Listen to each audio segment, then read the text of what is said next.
Om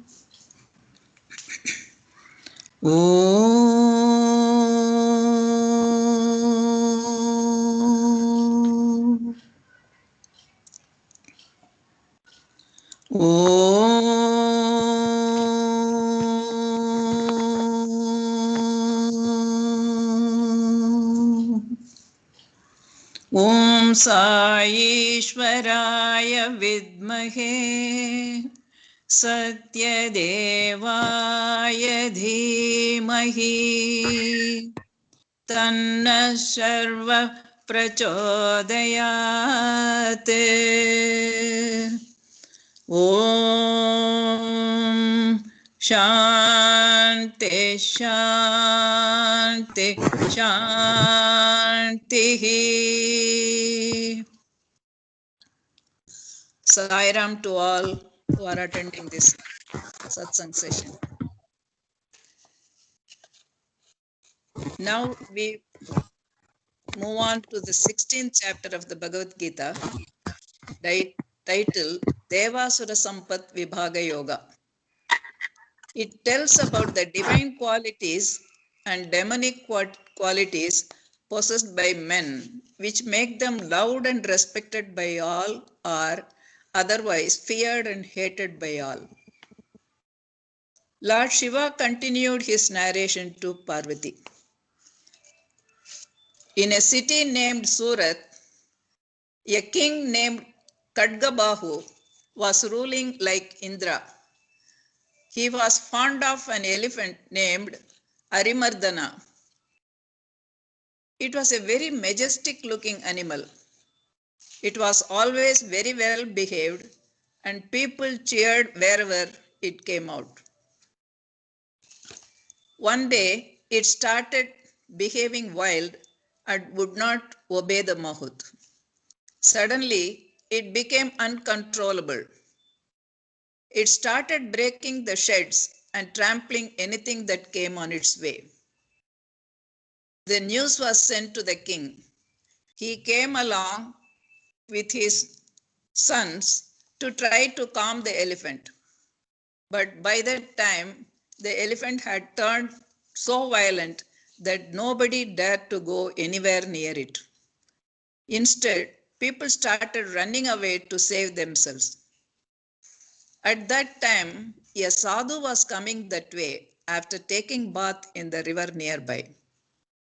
He was casually chanting loudly, Abhayam Sattva Samshuddhihi Jnana.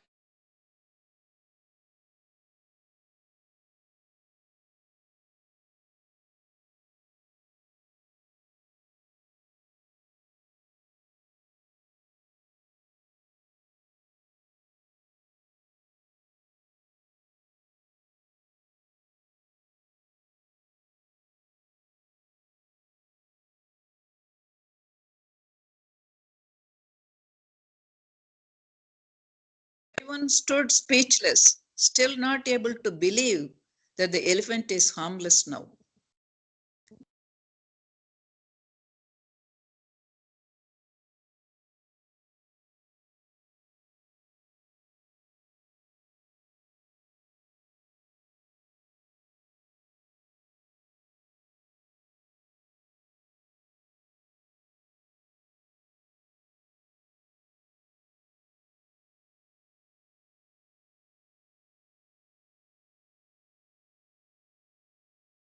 Particularly for some time, he wanted to test it.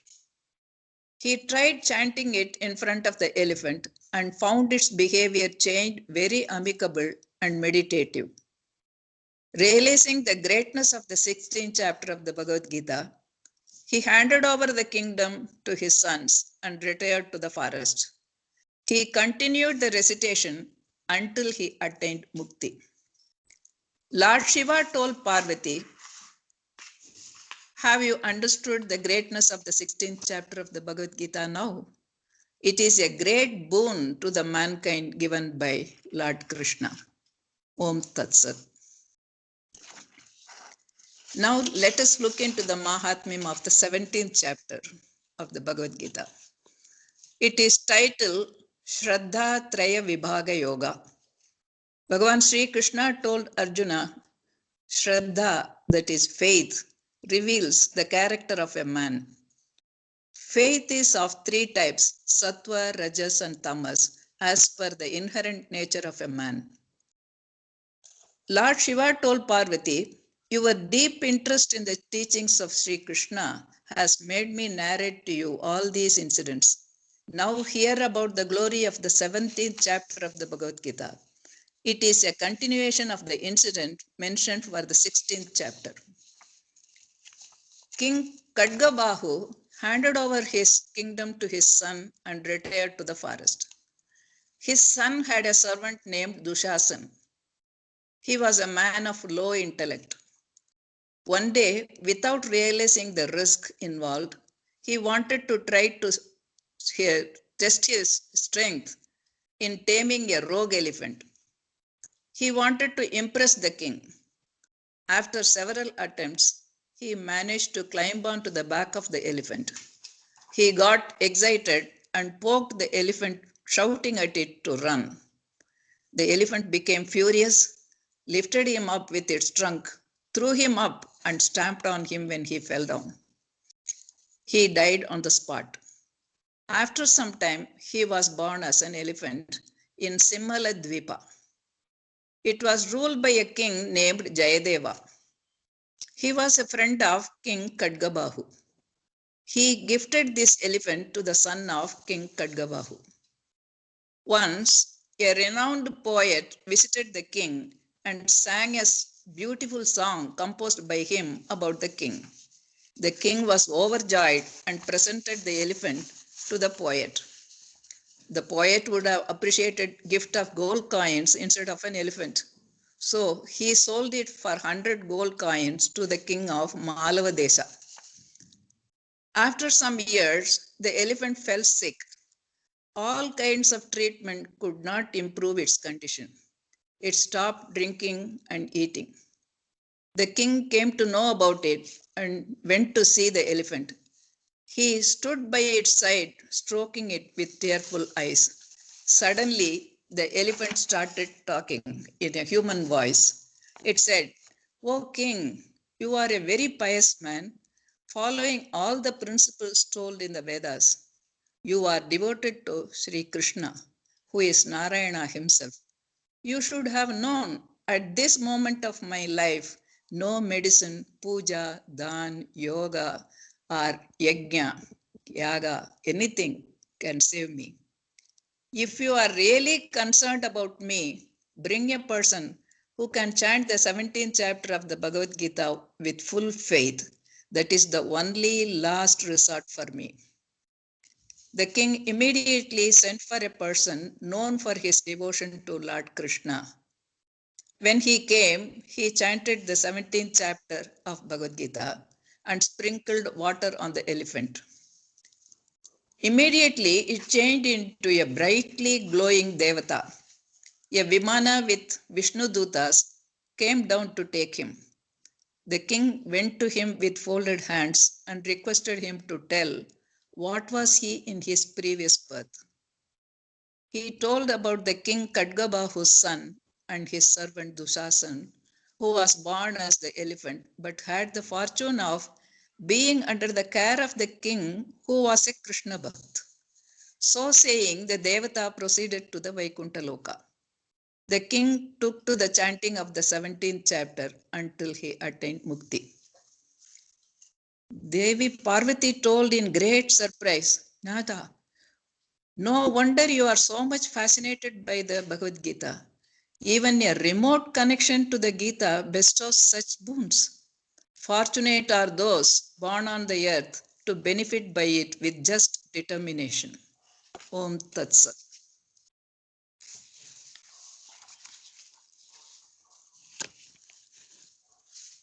Now we have come to the last chapter of the Bhagavad Gita, titled Moksha Sannyasa Yoga. This is a synopsis of the whole of the Bhagavad Gita. Moksha is moha kshaya, the destruction of desires.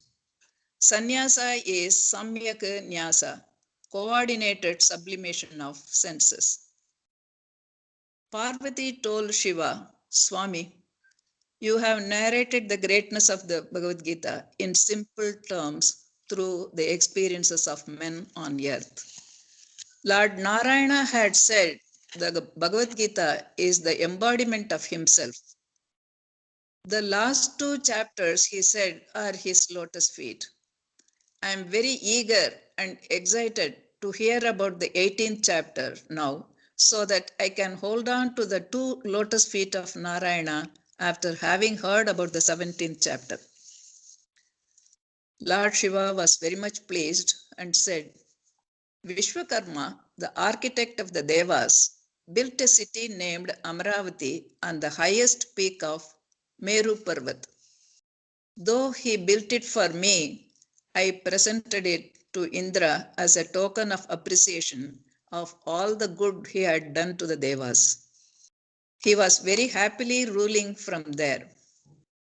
One day, he was seated on his throne in his court, enjoying the entertainment provided by the Devas. Suddenly, a bright light, almost blinding everybody's vision, appeared at the entrance of the court. It was the glow from a person who had come from Vishnu Loka. Indra's body shook as though he was hit by lightning. He fell down from his throne and his crown rolled down the steps and stopped near that person. The courtiers took it as an indication of the ending of Indra's rule and placed the crown on this person's head, escorted him to the throne, and made him the new Indra. The court was filled with joyous singing and clapping. Indra felt miserable and went straight to Vishnu Loka and asked Lord Vishnu, O Narayana the Great, what mistake did I commit to get thrown out of my throne? In what way is this person more qualified to replace me? I have never heard of him doing any great yoga, yajnas, yagas, homas, and Ashwamedha yaga. Who is he? Lord Vishnu said, yes, it is true. He didn't do any of these you mentioned. But he did something you didn't do. That is, doing constant japa of 5 shlokas of the 18th chapter of the Bhagavad Gita, which is one of my 2 feet. By constantly holding on to my foot, he has surpassed all your merits. That is why he has taken your seat. After enjoying this position for several years, he will come to my abode. You have enjoyed this position for so many years. Now, you go and learn the 18th chapter of the Bhagavad Gita. Recite sincerely every day. I will take you into my abode. Indra took the form of a brahmachari and went to the banks of river Godavari. There, in a place called Kalika Gram, he found a sadhu. He requested him to teach the 18th chapter. He learned and recited it every day. In the course of time, he felt so blissful that he was no more interested in Indraloka. With the renunciation of desires and control of his senses, he could go to Vishnu Loka. Seeing Parvati sitting in a state of bliss, Shiva told, Gauri, you are spellbound now after listening to these anecdotes. Reading or listening to any of these will make a person peaceful and pure-hearted. He will get liberated from the cycle of birth and death. Thus, we have come to the end of the Mahatmyam stories of the 18 chapters of the Bhagavad Gita. It could be done only with the grace and blessings of Bhagavan Baba. Om Tat Sat Sri Krishnarpanamastu. It is a custom to read the slokas telling the glories of Bhagavad Gita as told in the Varaha Purana. They are not stories, they are slokas like Palashruti as in any other Parayana. Just as a formality, I shall read out a few slokas out of 21 of them. Gitopadesh took place on the battleground of Kurukshetra. The Mother Earth was bearing all the impact with her well-known patience and forgiveness. Bhumata asked Lord Vishnu, who was in the form of Bhagavan Sri Krishna in the battlefield after everything ended, Dharovacha Bhagavan Parameshana Bhaktirauvyabhicharini Prarabdam Bhujyamanasya Katham Bhavati He Prabhu. Bhumata said, O Lord, how can unflinching devotion arise in him who is immersed in his worldly life? Sri Vishnuruvacha Prarabdam Bhujyamano hi Gītābhyāsaratas sada Samuktas sukhi loke Karmana nopalipyate. Lord Vishnu said, though engaged in the performance of worldly duties, one who is regular in the study of the Gita becomes free. He is not bound by karma. He is the happy man in the world. Sahayo jayate shigram yatra Gita pravartate yatra Gita vicharascha patanam patanam shrutam. Help comes quickly where the Gita is recited, O earth. I dwell at all times where the Gita is read, heard, taught, and contemplated upon. Yetan mahatma samyuktam Gītābhyāsam karoti yaha satat palam avapnoti durlabham gatimapnuyat. One who studies the Gita together with this glory of the Gita attains the fruits mentioned and reaches the state which is otherwise very difficult to attain. Thus ends the glory of the Gita contained in the Varaha Purana. Om Tat Sat. Listening to the 18 stories related to the 18 chapters of the Bhagavad Gita would have been interesting but hard to remember. Though Lord Vishnu has assured, even if a part of a sloka of the Bhagavad Gita is recited relentlessly with full faith, the person gets his blessings in different forms. A doubt arises in everybody's mind if it is practically possible to follow this with our present day lifestyle. We have to strengthen our faith by recollecting the words of Bhagavan Sri Krishna in reply to similar doubts raised by Arjuna. Bhagavan said, the 6th chapter titled Adhyatma Yoga, sloka number 35. Abhyasena tu kaunteya vairagyena cha grihyate. Everything is possible to achieve by practice and perseverance. Continuing further, he said, shloka number 40. Parthanaiveha namutra vinashastasya vidyate nahi kalyana krit kaschit durgatim tata gacchati.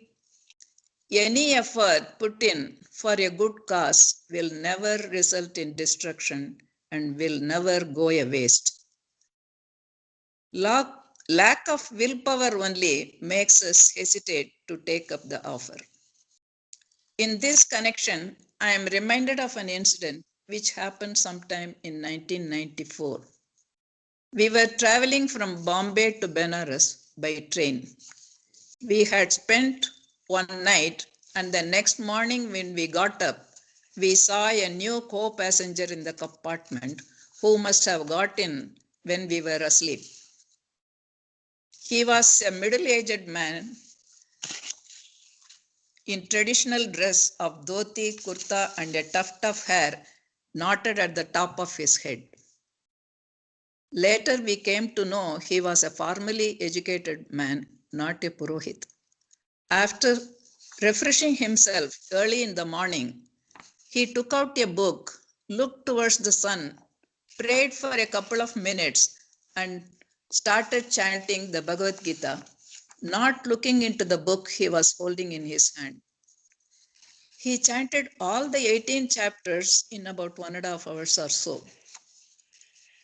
I had spent quite a number of years chanting and teaching Bhagavad Gita, but I could not keep up with him. His chanting was in a normal speed and in a very pleasing tone. He told later that he had been chanting all the 18 chapters of the Bhagavad Gita for quite a number of years. It amazed me and made me realize it is possible to do it amidst busy life.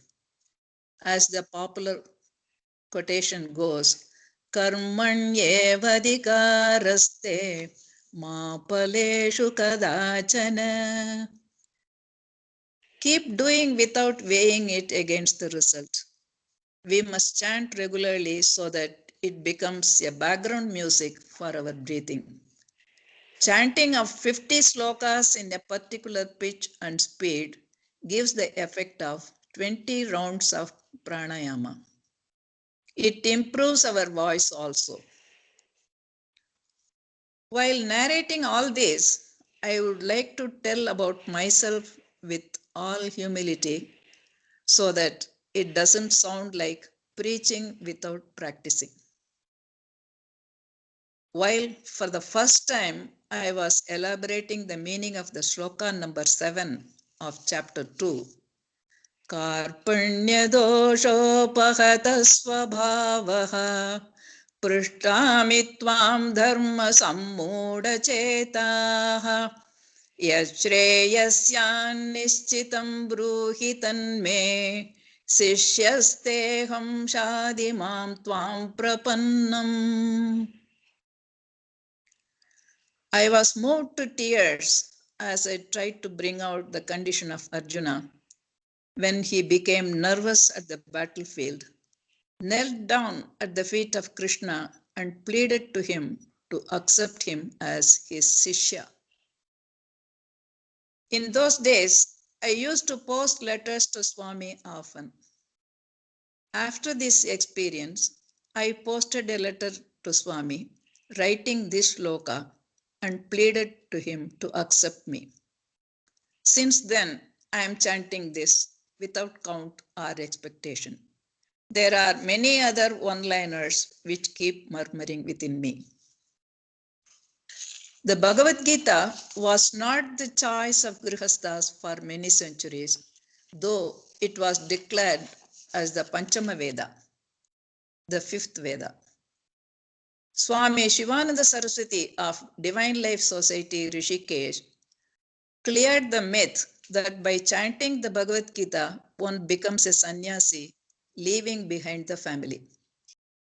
He initiated many with a chosen sloka from a list of 40 slokas for japa, as per the need of the seeker in his spiritual path. He has mentioned the above said sloka number 7 of chapter 2 as the one for getting the fitness for self-surrender. Later, Swami Chinmayananda introduced the Ghar Ghar Mein Gita movement and Gita Jnana Yajna and spread the Bhagavad Gita globally. Bhagavan Baba, during his summer camps for students, brought the Bhagavad Gita to their level. Gita Vahini is a compilation of the gems of the Bhagavad Gita he gifted to the students. Let me narrate one more incident to show how Swami was drawn to the recitation of the Bhagavad Gita. We were in Bombay from 1992 to 1996. Sri Nimish Pandya, the present All India President of the Sai organization, was the spirit behind all activities of Dharmakshetra.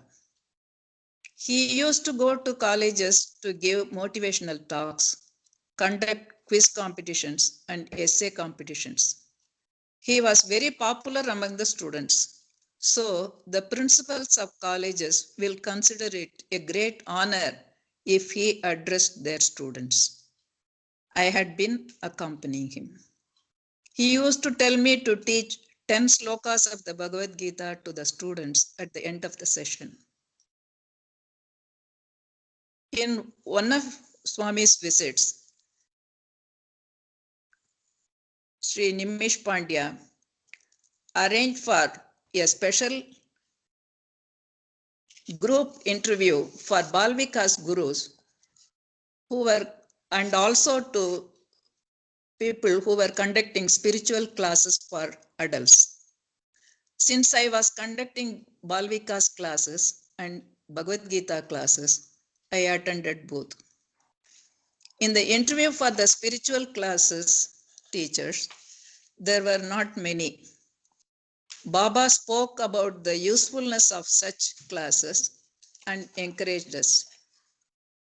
To my surprise, he looked at me and said, Bhagavad Gita classes are very good, but Loka samasta sukhino bhavantu is not chanted at the end.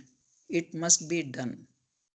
My body shivered as that of Arjuna because I was not doing it in my Bhagavad Gita classes. I was also thrilled to know he had been observing my classes. Needless to say, I have been following it since then. With this, I conclude the series on the stories of Gita Mahatmyam with Swami's blessings. I congratulate and thank the organizers of this wonderful idea of online satsang. I thank all the listeners who are behind the success of this venture. Sai Ram to all. Samasta loka sukhino bhavantu. Samasta loka sukhino bhavantu. Samasta loka sukhino bhavantu. Om Shanti Shanti Shanti. Sai Ram to all of you. I take leave of you all.